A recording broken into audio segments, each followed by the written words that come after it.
और एक बड़ी खबर आपको बता रहे हैं, सीरिया में इजराइल ने बड़ा हमला किया है। आर्मी हेडक्वार्टर को इजरायली फोर्सेस ने निशाना बनाया है और हेडक्वार्टर पर कई ड्रोन्स दागे हैं। मिडिल ईस्ट में अब एक और नई टेंशन खड़ी हो गई है।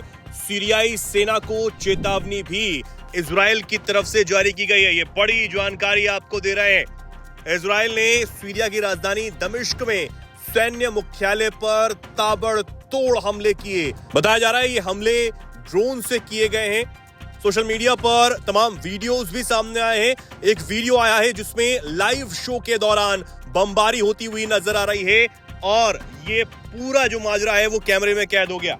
इजराइल के हमले के दौरान एक टीवी चैनल की फुटेज में इसके लाइव कैप्चर होने का वीडियो सोशल मीडिया पर वायरल हो रहा है।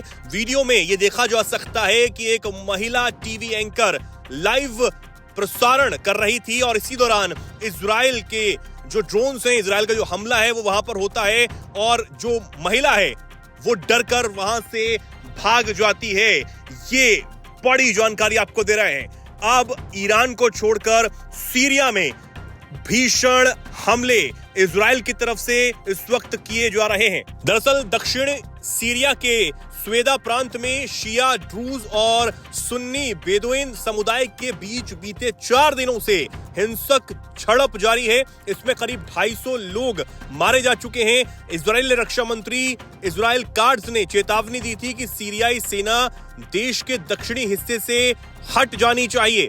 ऐसा नहीं होने तक इजरायली सेना हमले करती रहेगी। इजराइल की तरफ से ये हमले ड्रूज समुदाय के समर्थन में किए जा रहे हैं। दरअसल अब से कुछ दिन पहले स्वेदा में बेदुइन समुदाय के कुछ लोगों ने ड्रूज पर हमला कर दिया था और उन्हें लूट लिया था, जिसके बाद से दोनों ग्रुप्स के बीच में झड़प शुरू हो गई। इन बेदुइन ग्रुप्स में कुछ ऐसे भी थे जिन्हें सीरियाई सरकार का पूरी तरीके से समर्थक माना जाता है। इसके बाद लगातार हमले, अपहरण और हिंसा बढ़ती चली गई। हिंसा को रोकने की कोशिश में सीरियाई सरकार ने मिलिट्री भेजने का काम कर दिया, जिसके बाद इजराइल भड़क उठा और इजराइल भी इस लड़ाई में कूद गया।